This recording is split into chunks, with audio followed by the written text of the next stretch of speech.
आप सभी भाई बहनों का आध्यात्मिक ज्ञानात्मक चैनल की ज्ञान कक्षा में एक बार फिर स्वागत है। आज की चर्चा का विषय है दलदल से बाहर निकलने का प्रयास। देखिए, दलदल के साथ ही हमने एक शब्द क्या लिखा है, कीचड़। देखिए, कीचड़ को कोई एक अच्छे अर्थों में नहीं कहा जाता, और अक्सर देखिए कोई भी मनुष्य हो, देखिए कीचड़ में रहना तो पसंद नहीं करता। जबकि जो मैंने आज दलदल शब्द लिखा है, ये शब्द मैंने संसार को एक अभिप्राय है। देखिए, हम संसार में रहते हैं, कहते हैं ना कि संसार में घुसना तो आसान है, लेकिन निकल पाना बहुत मुश्किल होता है। इसका अभिप्राय क्या है? देखिए, संसार का अभिप्राय देखिए रजोगुण से होता है, और रजोगुण के कारण ही मनुष्य देखिए कब तमोगुण में गिर जाता है, मनुष्य को स्वयं भी पता नहीं चलता। क्योंकि संसार में क्या है, ये जितने भी राजसी विषय भोगों के जो आकर्षण है, आकर्षण क्या है, ये 5 भोग विषय, गंध, रस, रूप, स्पर्श और शब्द। देखिए, सभी मनुष्यों की इसमें कम अधिक रुचि तो देखिए कलयुग में देखी ही जाती है, और इन्हीं विषयों की प्राप्ति के लिए देखिए वो धर्मानुसार भी कर्म करता है, तब तो वो रजोगुण में रहता है। हालांकि संसार में ऐसा भी बार बार कहा गया है कि रजोगुण में रहने से कोई बुराई नहीं, क्योंकि रजोगुण जब जब सतोगुण की लगाम से नियंत्रण में रहता है। देखिए, 4 पुरुषार्थ कहे गए ना, धर्म, अर्थ, काम, मोक्ष। ये धर्म का अभिप्राय देखिए सतोगुण से होता है। अर्थ और ये जो कामनाएं हैं, ये देखिए रजोगुण से एक नियंत्रण में अगर रहती हैं। देखिए, जब हम धन कमाते हैं, धर्मानुसार कमाते हैं, किसी प्रकार की छल कपट ठगी हेरा फेरी नहीं करते, कायदे कानूनों में रहकर ही धन कमाते हैं, सरकार द्वारा जितने भी जो नियम बने होते हैं उनका पालन करते हैं, उस कमाए गए धन को भी हम जो एक आयकर बनता है उसको चुकता करते हैं। यानी कि आपकी हमारी जितनी भी देखिए ये जो संसारी विषय भोगों की कामना भी होती है, यदि ये पूरा करने के लिए हम जो धन कमाते हैं वो धर्मानुसार है, और विषय भोग जितने भी हम देखिए उनका एक भोग भी करते हैं।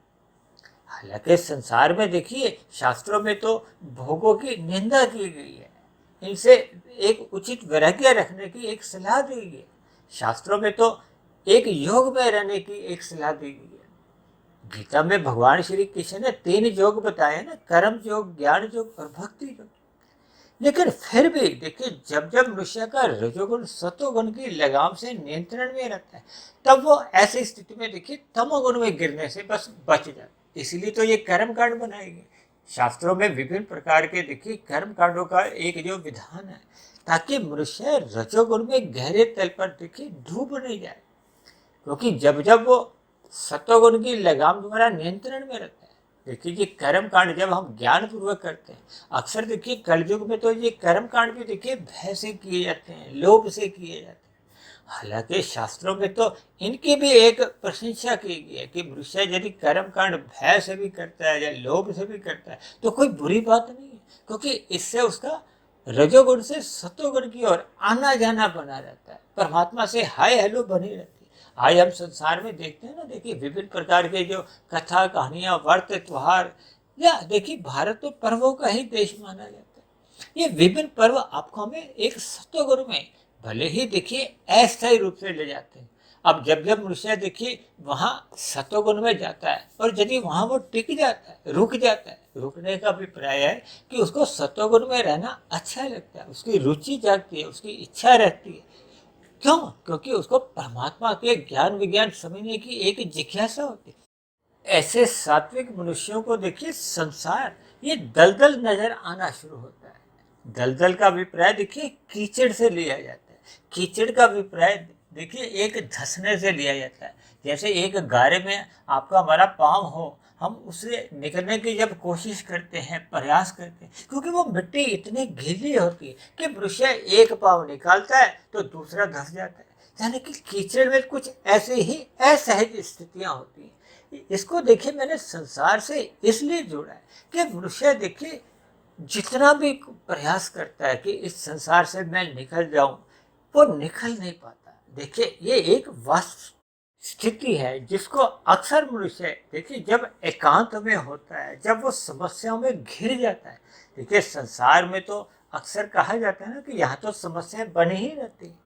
और भगवान श्री कृष्ण ने तो इस जगत को, इस संसार को एक दुखालय नाम से संबोधित किया है। देखिए दुखालय नाम से संबोधित करने का अभिप्राय क्या है कि यहाँ दुखों की प्रधानता बनी रहती है। और शास्त्रों में तो देखिए त्रिविध ताप का भी जिक्र आता है। आध्यात्मिक दुख होते हैं, भौतिक दुख होते हैं, दैविक दुख होते हैं, जिन पर देखिए हमने एक बहुत बड़ा एक वीडियो भी तैयार किया था तकरीबन 2.5-3 साल पहले। तो इन सभी स्थितियों से देखिए हमें एक भावार्थ समझने होंगे कि ये जो दलदल का अभिप्राय क्या है। अब देखिए दलदल से ही मुझे एक और बात ध्यान आ रही है। अक्सर राजनीतिक दलों के साथ देखिए कुछ ऐसी ही स्थितियां होती हैं। कभी कभी मनुष्य देखिए जब राजनीतिक दल के साथ जुड़ जाता है तो वो उनकी विचारधारा से कहो या वहाँ की कुछ ऐसी स्थितियां होती हैं तो वो जीवन भर उन राजनीतिक दलों से ही जुड़ा रहता है। देखिए दल में तो एक ही शब्द आता है दल, और जबकि मैंने तो देखिए आज 2 शब्द जोड़ दिए। 2 शब्द जोड़ने का अभिप्राय है कि दल दल। जब मनुष्य देखिए राजनीति के स्तर पर ही एक बार घुस जाता है तो वहां से निकल नहीं पाता ना। तो अब तो देखिए यहाँ डबल इंजन लगा हुआ है। इंजन का अभिप्राय देखिए 2 शब्द है दल दल, जिसको मैंने देखिए एक कीचड़ से हो संबोधित किया। भले ही देखिए हो सकता है कुछ भाई बहनों को इस कीचड़ शब्द से एक परहेज भी हो सकता है, बुरा भी लग सकता है, लेकिन कभी कभी देखिए कुछ शब्दों के सही सही अर्थ समझाने के लिए कुछ ऐसे शब्दों को देखिए इस्तेमाल करना होता है ताकि मनुष्य उस पर थोड़ा चिंतन करे सकारात्मक रूप से, ताकि आपके हमारे जीवन में देखिए एक सकारात्मक परिवर्तन है। क्योंकि मनुष्य जोनी देखिए कर्म जोनी है, साधना जोनी है। जब मनुष्य के देखिए जीवन में समस्याएं बनी रहती हैं, उन समस्याओं का निवारण करने के लिए वो विभिन्न प्रकार की उलझनों में ही फंसा रहता है। अब ऐसी स्थिति में देखिए आपकी हमारी आयु तो दिन प्रतिदिन घटती रहती है, जबकि शास्त्रों में तो कहा गया कि हम सभी भाई बहनों को ये जो मनुष्य जीवन मिला है सत्संग करने के लिए मिला है। सत्संग का अभिप्राय देखिए साधना से है।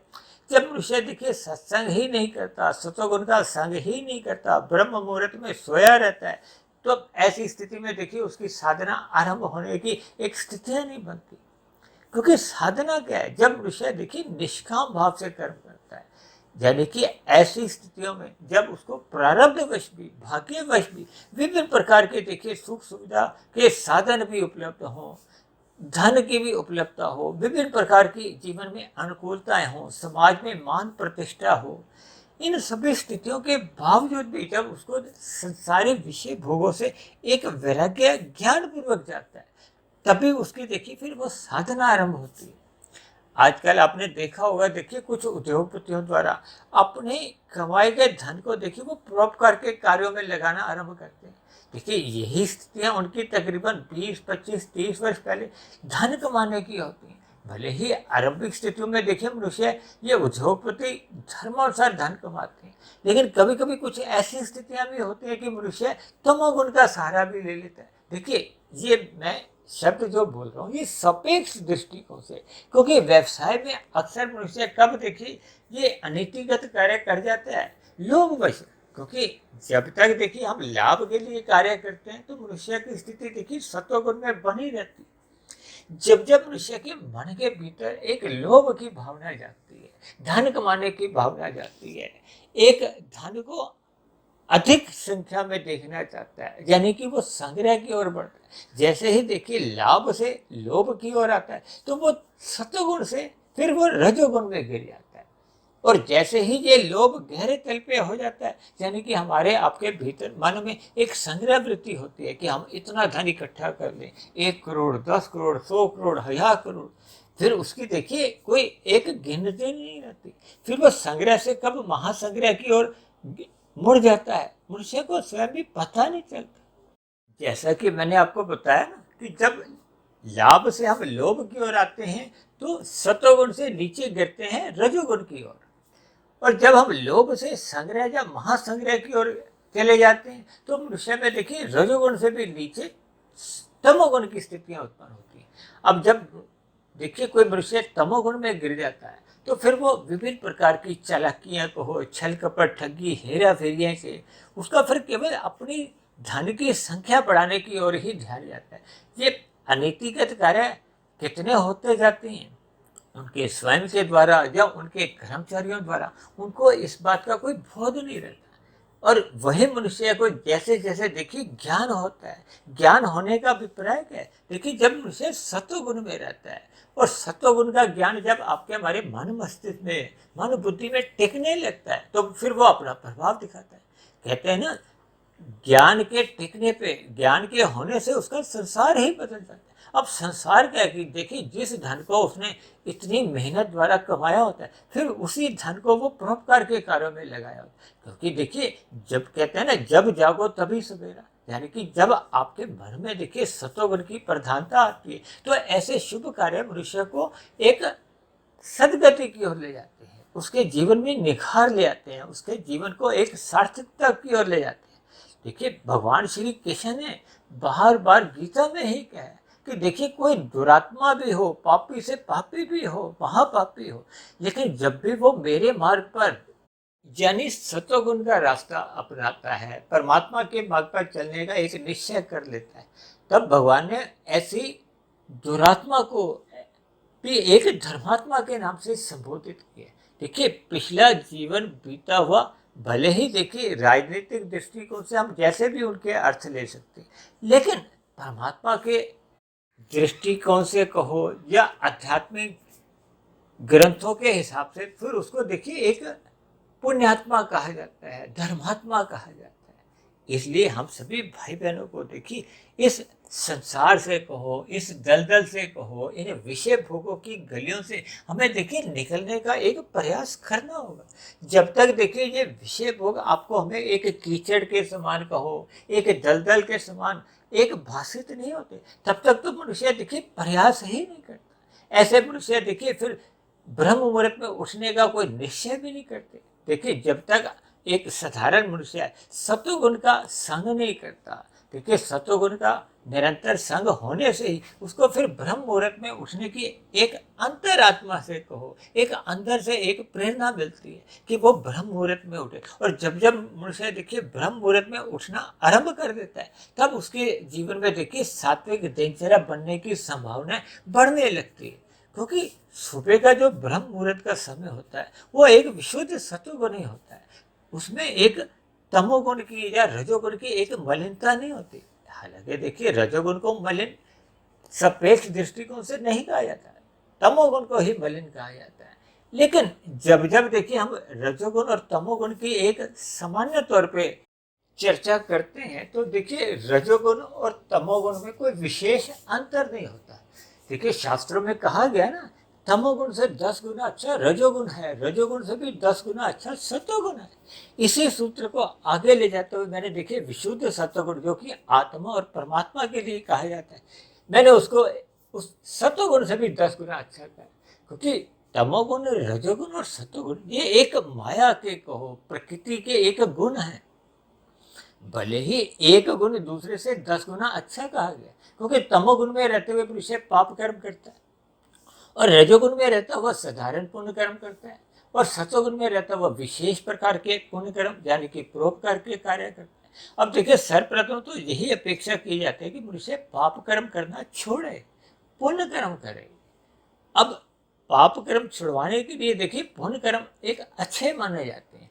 फिर पुण्य कर्मों में भी देखिए जब हम परोपकार के कार्य यानी कि सात्विक कार्य करते हैं तो वो और अच्छे माने जाते हैं। अब सात्विक कार्य पुण्य कर्मों में देखिए सकामता बनी रहती है, फल पाने की एक इच्छा बनी रहती है। भले ही हम देखिए परोपकार के कितने भी हजारों लाखों करोड़ों का दान भी देते हैं, यदि उसके बदले में भी देखिए फल पाने की इच्छा बनी रहती है कि मेरा परलोक सुधर जाए, जब मेरा बड़ा भविष्य सुधर जाए, जब मेरे कुछ पाप कम हो जाए। हालांकि देखिए पुण्य कर्म करने से पाप कर्म कम नहीं होते, क्योंकि ये कर्म एक दूसरे से देखिए कटते नहीं है। यदि किसी ने जीवन में देखिए 10 पाप किए हैं, अब वो ऐसी स्थिति में यदि वो 15 पुण्य कर लेता है तो 15 में से 10 पाप कर्म कट के शुद्ध रूप में 5 पुण्य कर्मों को फल नहीं मिलता। देखिए 15 पुण्य कर्मों का अलग अनुकूल परिस्थितियों के रूप में फल मिलता है और 10 पाप कर्मों का प्रतिकूल परिस्थितियों के रूप में अलग फल मिलता है। वो अलग बात है कि देखिए यदि आपके संस्कार अच्छे बढ़ चुके हैं तब ऐसी स्थितियों में देखिए पाप कर्मों के जो दुख रूपी फल भी हैं, जब प्रतिकूल परिस्थितियां भी हैं, वो आपको हमें देखिए पीड़ा नहीं देती, तंग नहीं करती। इसीलिए तो देखिए शास्त्रों में भी कुछ प्रकार के पाप कर्मों का एक प्रायश्चित बताया। प्रायश्चित करने से देखिए आपके भीतर में एक सात्विक भाव जागते हैं। सात्विक भाव जागने से आपके शुभ संस्कार बनते हैं। शुभ संस्कार बनने से आपके मन के भीतर एक विवेक शक्ति जागती है और जैसे जैसे विवेक शक्ति जागती है, आपकी एक आध्यात्मिक उन्नति होने लगती है। तब ऐसी स्थिति में जो पाप कर्मों का जो दुख रूपी फल मात्रा रूप में आता है वो तो देखिए समाप्त नहीं होता, लेकिन उसका प्रभाव समाप्त होने लगता है, क्रमशः कमजोर होने लगता है, क्योंकि आपके संस्कार बदल गए। क्योंकि जितने भी जो कर्माशय से जो पाप और पुण्य कर्मों के जो फल आते हैं वो अपना प्रभाव तभी डाल पाते हैं जब उससे संबंधित संस्कार भी वहाँ विद्यमान हो। यदि आपके संस्कार अब शुभ बन गए हैं तब ऐसी स्थिति में देखिए पाप कर्मों के जो दुख रूपी फल आपको पीड़ा नहीं देते। और यदि मनुष्य में देखिए अभी बुरे संस्कार, उस किए गए पाप कर्मों के संस्कार विद्यमान हैं, तब ऐसी स्थिति में वो जो पहले के किए गए पाप कर्मों के जो दुख रूपी फल आते हैं, प्रतिकूल परिस्थितियां आती हैं, वो पूर्ण रूप से प्रभावित करती हैं, यानी आपको हमें दुखी करती हैं। और अज्ञानतावश मनुष्य कभी कभी देखिए अपनी जन्म पत्रियां भी इधर उधर लेकर भटक जाता है, उलझ जाता है। जबकि देखिए मनुष्य जब जब ज्ञानमय स्थिति में रहता है, सात्विक स्थिति बनाता है, तो उसको बोध होने लगता है कि ये जो कर्म फल सिद्धांत के अनुसार देखिए हमें जब जब दुख आते हैं या सुख आते हैं वो आपको हमारे स्वयं के किए गए कर्मों का ही फल होते हैं। और यदि किसी अन्य द्वारा हमें कोई देखिए एक दुख मिलते हैं, क्योंकि संसार है, सभी पुरुषों को देखिए कर्म करने की एक स्वतंत्रता मिली हुई, तब ऐसी स्थिति में अन्य मनुष्यों के द्वारा होने वाले पाप कर्मों से भी हम और आपका जीवन कुछ प्रभावित होता है, यानी कि हमें दुख मिलते हैं। तब ऐसी स्थिति में देखिए परमात्मा का एक क्षतिपूर्ति का सिद्धांत होता है। वो क्षतिपूर्ति के सिद्धांत के अंतर्गत फिर आपके हमारे ऐसे जो अनियमित दुख होते हैं वो हमारे अपने स्वयं के जो एक दुखों का अकाउंट होता है या खाता होता है उसमें से कम कर दिए जाते हैं। देखिए ये सूक्ष्म बातें तभी समझ में आती हैं जब हम शास्त्रों का एक ब्रह्म मुहूर्त में अध्ययन करते हैं, अपनी सात्विक दिनचर्या रखते हैं, रजोगुण मात्र मर्यादा में रखते हैं। देखिए जब जब आपका रजोगुण मर्यादा में रहता है तब ऐसी स्थिति में मनुष्य का देखिए तमोगुण में गिरने की संभावना समाप्त हो जाती है। मनुष्य तमोगुण में क्यों गिरता है? क्योंकि मनुष्य पाप कर्म क्यों करता है? क्योंकि विषय भोग के जो एक कारण शरीर में संस्कार होते हैं वो इसको इतना अधिक वेग से आते हैं कि वो मन बुद्धि को इतना अधिक प्रभावित करते हैं कि मनुष्य उन विषय भोगों की प्राप्ति के लिए पाप कर्म कर जाता है। और यदि मनुष्य में देखिए उन भोग विषयों के संस्कार कमजोर हो गए हैं, हट गए हैं, या एक सुप्त अवस्था में चले गए, और जब देखिए साधना करते करते अगर वो दग्ध बीज हो गए, समाप्त हो गए, तब तो ऐसी स्थिति में देखिए आपके हमारे कारण शरीर में वो बुरे संस्कार समाप्त हो जाते हैं। फिर उनका कोई अंकुरण नहीं होता, आपके हमारे मन बुद्धि में कोई उनके फुरने नहीं जागते, विचार नहीं आते, वृत्तियां नहीं जागती। तब ऐसी स्थिति में देखिए पाप कर्म होने का तो फिर प्रश्न ही नहीं उठता। देखिए ये कारण शरीर से जैसे जैसे संस्कार होते हैं वहां से आपसे हमारे मन बुद्धि में फुरने उठते रहते हैं। ये मन बुद्धि सूक्ष्म शरीर का हिस्सा है। ये सूक्ष्म शरीर फिर आपके स्थूल शरीर की कर्मेंद्रियों को या ज्ञानेंद्रियों को भोगने के लिए प्रेरित करती है। देखिए ज्ञानेंद्रियों द्वारा हम 5 भोग्य विषयों का सुख लेते हैं और 5 कर्मेंद्रियों द्वारा हम कर्म करते हैं। यानी कि जब जब हम देखिए उन भोगों से प्रेरित जो हमारे फुरने उठते हैं उनसे जब हम प्रेरित होते हुए देखिए कर्म करने को फिर वो बाध्य हो जाते हैं। उन विषय भोगों को भोगने के लिए हम अपने इंद्रियों को, स्थूल शरीर के इंद्रियों को रोक नहीं पाते। इन सभी स्थितियों पर देखिए आपको चिंतन करना होगा। जैसे जैसे आप इन पर चिंतन करने आरंभ करते हो तो फिर आपको देखिए ये संसार है, ये संसार के जो विषय भोग हैं ये एक दलदल के समान एक नजर आने लगेंगे। और जब मनुष्य को देखिए ये संसार एक दुखालय नजर आने लगता है तब ऐसी स्थिति में मनुष्य देखिए परमात्मा की ओर कहो, साधना की ओर उसका मन सहज ही एक उमड़ने लगता है, उसके मन में एक परमात्मा को जानने की जिज्ञासा उमड़ने लगती है। देखिए शास्त्रों में 4 प्रकार के भक्त बताए गए ना, आर्थ, अर्थार्थी, जिज्ञासु और ज्ञानी। ज्ञानी को ही भगवान श्री कृष्ण ने एक प्रेमी भक्त भी कहा है, और भगवान स्वयं कहते हैं कि देखिए मुझे ज्ञानी यानी कि प्रेमी भक्त बहुत अधिक प्रिय है। आर्थ, अर्थार्थी या जिज्ञासु के लिए ऐसा नहीं कहा। देखिए आरंभिक स्थितियों में जब जब मनुष्य के जीवन में दुख आते हैं, यानी कि वो समस्याओं से घिर जाता है, तो वो सहज ही परमात्मा की ओर उसकी प्रवृत्ति होती है। आपके देखिए पाँव में चलते चलते जब कभी भी कांटा चुभता है, आपको दर्द होती है, पीड़ा होती है, यानी कि दुख आता है, तो सहज ही आपके मन से एक राम का नाम निकलता है। देखिए ये सभी एक सहज स्थितियां होती हैं। जब जब आपके मन में किसी भी प्रकार के दुख आते हैं, पीड़ा आती है, आपका परमात्मा की ओर सहज ही रुचि जागने लगती है। देखिए भले ही ये एक निम्न कोटि का एक भक्त कहा गया, लेकिन फिर भी भक्त शब्द तो साथ में जुड़ा हुआ है। यानी कि जब जब हम परमात्मा को याद करते हैं तो आप और हम फिर वो भक्त बन जाते हैं। और दूसरी स्थिति क्या होती है, देखिए अर्थार्थी, क्योंकि कभी कभी देखिए जब आपके हमारे जीवन में दुख आते हैं तो हम परमात्मा को याद करते हैं, और जैसे ही वो दुख टल जाते हैं फिर सुखद स्थितियां आती हैं तो फिर हम परमात्मा को भूल जाते हैं। अक्सर देखिए संसार में देखा जाता है ना कि जब जब आपके हमारे जीवन में सुख सुविधाओं का एक अंबार लग जाता है, धन संपदा आने लगती है, समाज में मान प्रतिष्ठा बढ़ने लगती है, तो अक्सर मनुष्य देखिए परमात्मा को उतना याद नहीं करता। या दूसरे साधारण शब्दों में आप यूं भी समझ सकते हो कि परमात्मा की स्मृति बनी नहीं रहती। जबकि दूसरी ओर देखिए अर्थार्थी भक्त का अभिप्राय क्या, वो धन प्राप्ति के लिए परमात्मा के यहाँ आता जाता है, यानी कि वो सतोगुण में आना जाना आरंभ कर देता है, परमात्मा की स्मृति बने रहती है, वो कर्म कांड कुछ ज्ञान पूर्वक भी करता है, कभी कभी देखिए लोभ भय से करता है लेकिन ज्ञान पूर्वक भी करने लगता है। तो ये अर्थार्थी भक्ति का अभिप्राय है कि वो परमात्मा से सुख सुविधा के साधन मांगता है, वो परमात्मा से ही अपने एक व्यवसाय में शुभ लाभ की एक आशा रखता है। इसे भी देखिए आर्थ से एक अगली उच्च श्रेणी का देखिए भक्त समझा जाता है, इसी को ही अर्थार्थी भक्त कहा जाता है। और जब इससे भी आगे की श्रेणी का भक्त होता है, उसको देखिए कोई जीवन में दुख भी नहीं है, परमात्मा से कुछ सुख सुविधा के साधन मांगने की भी इच्छा नहीं है, यानी कि उसको धन पाने की भी इच्छा नहीं है, लेकिन वो परमात्मा का ज्ञान विज्ञान समझना चाहता है, प्रकृति के 3 गुणों के रहस्य को समझना चाहता है।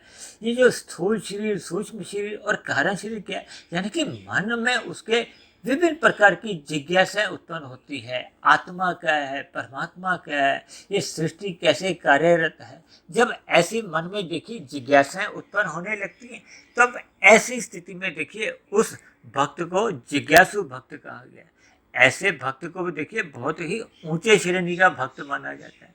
देखिए ऊंचे श्रेणी का भक्त इसलिए मैं कहता हूँ क्योंकि ऐसे भक्त की देखिए सात्विक स्थितियां होती हैं।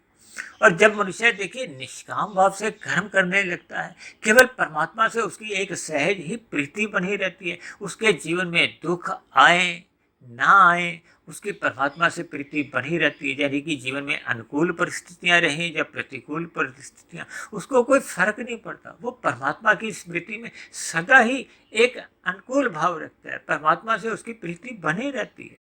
ऐसी स्थिति में उसके द्वारा होने वाले देखिए जितने भी कर्म हैं वो निष्काम भाव से होते हैं, वो एक कर्तव्य समझकर किए जाते हैं। उसी को ही तो गीता में देखिए कर्म योग का नाम दिया गया। देखिए कर्म योग, ज्ञान योग, भक्ति योग, ये तीनों योग के हैं, आत्मा और परमात्मा के एक समुखता की एक बात करते हैं। और यदि मनुष्य के जीवन में देखिए ये किसी भी प्रकार की भक्ति कहो, सात्विक स्थितियां आरंभ ही नहीं होती, तब ऐसी स्थिति में माना जाता है कि मनुष्य में देखिए ये जो पशु वृत्तियां हैं ये फिर एक बहुत गहरे तल पे उसको जकड़ देती हैं। देखिए पशु वृत्तियां क्या है, आहार, मैथुन, निद्रा और भय। देखिए एक तामसिक मनुष्य भी देखिए भयभीत रहता है। ये बड़े से बड़े ये जो आतंकवादी भी होते हैं, जो समाज में दंगा फसाद करते हैं, विभिन्न प्रकार की एक भयानक स्थितियां उत्पन्न करते हैं, भय उनमें भी रहता है। देखिए ये सभी स्थितियां हमें ज्ञान पूर्वक समझनी होगी। हमें अपने मिले हुए जीवन में देखिए सत्संग करते रहना होगा, क्योंकि सत्संग के अभाव में अक्सर ऐसा देखा जाता है कि मनुष्य में देखिए पशु वृत्तियां आने का भय बना रहता है, और पशु वृत्तियां आने पे उससे कितने अधिक पाप कर्म होने लगते हैं मनुष्य को बोध नहीं होता। ऐसी स्थिति में देखिए उसका संचित कर्मों का कर्माशय बिगड़ जाता है, क्योंकि मनुष्य योनि तो देखिए मरने के बाद तभी मिलती है जब आपके मरे संचित कर्मों में पाप और पुण्य कर्मों की कम से कम तुल्यता रहती है, जब पुण्य कर्मों की अधिकता रहती है। जब मनुष्य में देखिए पशु वृत्तियां पनप जाती हैं, तब ऐसी स्थिति में तो उसके पाप कर्म बहुत ही गहरे तल पे होने लगते हैं। इसलिए मेरी आप सभी भाई बहनों से विनती है कि मिले हुए जीवन में देखिए हमें इस संसार से, इन विषय भोगों से जो एक दलदल के समान है, कीचड़ के समान है, हमें डूबने से बचना होगा। हमें अपने जीवन एक मर्यादित रखना होगा, अनुशासित रखना होगा, जीवन में सात्विकता लानी होगी। हमें ब्रह्म मुहूर्त का संग करना ही होगा। देखिए ब्रह्म मुहूर्त का संग करने से ही आपका महाराज ये दिन में जो रजोगुनी स्थितियां उत्पन्न होती हैं, तो मनुष्य फिर विषय भोगों की गलियों में गहरे तल पे उतरता नहीं है, यानी कि उसमें जो एक दलदल की स्थितियां होती है वो उससे मनुष्य बचा रहता है। और जब मनुष्य देखिए दलदल की स्थितियों से बच जाता है, यानी कि वो तमोगुण में गिरने से बच जाता है, तो उसके जीवन में देखिए एक सात्विकता बनी रहती है। और सात्विकता जब एक स्थायी रूप से बन जाती है तो फिर मनुष्य की देखिए साधना आरंभ होती है। साधना आरंभ होने का अभिप्राय होता है कि सत्वगुण से जब विशुद्ध सत्वगुण की आध्यात्मिक यात्रा आरंभ होती है। देखिए भौतिक यात्रा तो हम जितनी भी कर लेते हैं वो मरने के बाद समाप्त समझी जाती है, जबकि आध्यात्मिक उन्नति हम शुभ संस्कारों के साथ जितनी भी कर देते हैं, चाहे वो ज्ञान की हो चाहे भक्ति की हो, वो आपकी हमारी एक कार्य शरीर में सुरक्षित समझी जाती है। एक तो हमें देखिए अगला मनुष्य योनि का ही जन्म मिलता है, क्योंकि जब आपके हमारे देखिए साधना आरंभ हो जाती है तो फिर मनुष्य पाप कर्मों से बचा रहता है, उसका संचित कर्मों का कर्माशय नहीं बिगड़ता, यानी कि उसके अगले मनुष्य योनि की एक प्राप्ति का भी एक सुनिश्चित हो जाती है। ऐसी स्थिति में वो की गई आध्यात्मिक उन्नति उसको पुनः अगले जन्म में मिल जाती है। फिर वो आगे उस की गई आध्यात्मिक उन्नति से फिर आगे की आध्यात्मिक उन्नति पे वो सहज ही वहाँ की जो परिस्थितियाँ हैं वो सहज ही उसको एक उत्साहित करती हैं, तो फिर उसके आगे की आध्यात्मिक यात्रा सहज ही होने लगती है। अक्सर देखिए ये जो कहा जाता है ना कि आपके हमारे मन बुद्धि में अक्सर ये देखिए युद्ध चलता रहता है। अक्सर मनुष्य रात को सोते समय क्या कहते हैं कि मैं सुबह ब्रह्म मुहूर्त में उठूंगा, लेकिन अक्सर सुबह जब ब्रह्म मुहूर्त की स्थितियां आती हैं तो वो सोया रह जाता है। ये जो मन और बुद्धि में कहते हैं ना, आपके हमारे मन में ही देखिए देव भी है और राक्षस भी है। ये जो देव और राक्षसों का जो एक युद्ध समझाया गया, ये मन की स्थितियां हैं, बुद्धि की स्थितियां हैं, क्योंकि बुद्धि तो देखिए सात्विक होती है, ये मन विषय भोगों की गलियों में देखिए एक फिसल जाता है। इसलिए हम सभी भाई बहनों को देखिए ये मिला हुआ जीवन को हो या संसार को हो या संसार के विषय भोग है, ये हमें एक दलदल समझकर ही हम इस दलदल से कहो, इस कीचड़ से फिर बाहर निकलने का एक प्रयास करते हैं। ये प्रयास ही देखिए सात्विक स्थिति की ओर जाने का एक संकेत है, यानी कि हम सभी भाई बहनों को अपने मिले हुए जीवन में देखिए रजोगुण मर्यादा में रखना होगा, इसको सत्वगुण की लगाम से नियंत्रण में रखना होगा, जो कि भगवान श्री कृष्ण ने अर्जुन के रथ को जो 5 घोड़ों की लगाम अपने नियंत्रण में रखी, यानी कि हमें अपना मिला हुआ जीवन शास्त्रों के अनुसार कहो, गुरु की आज्ञा के अनुसार करो, परमात्मा की शरणागति रहते हुए हमें अपने विषय भोगों की गलियों में हमें अपने मन को एक गिरने से बचाना होगा। तो ये सात्विक स्थितियां तभी बन पाती हैं जब मनुष्य सत्संग करता है, ब्रह्म मुहूर्त का संग करता है। ऐसी सभी शुभ स्थितियां हम सभी भाई बहनों के जीवन में भी जल्द से जल्द बने, इन्हीं शुभकामनाओं के साथ आज की चर्चा विशेष को अब हम यही विश्राम देते हैं। यदि बनी हुई वीडियो आपको ज्ञानवर्धक लगती हो, प्रेरणादायक लगती हो, आपके अंधविश्वास दूर करने में मददगार लग रही हो, तो मेरी आप सभी भाई बहनों से विनती है कि इन बनी हुई वीडियो विशेष को आप अधिक से अधिक भाई बहनों में शेयर करें, ताकि हम सभी भाई बहनों का जीवन सात्विक बने, जीवन में सत्वगुण की प्रधानता बनी रहे, परमात्मा में सदा प्रीति बनी रहे। और यदि मेरी बनी हुई वीडियो विशेष पर आपको किसी प्रकार की कोई शिकायत हो, आपत्ति हो, या मेरे कहे गए शब्दों पर आपको किसी प्रकार का एक मतभेद हो, या वीडियो संबंधित आपके मन में कोई प्रश्न उठ रहे हो, मेरे आध्यात्मिक ज्ञानात्मक चैनल के प्रति आपका मन में कोई सुझाव आ रहा हो, इन सभी बातों को भी आप नीचे दिए गए कमेंट्स बॉक्स पर जाकर अपने विचार, अपने शिकायत, अपने प्रश्न लिख सकते हैं। तो अब चर्चा विशेष को यहीं विश्राम देते हैं। कल फिर मिलते हैं एक नए विषय को लेकर, एक नए संदेश के साथ। तब तक आप सभी भाई बहनों का बहुत बहुत धन्यवाद।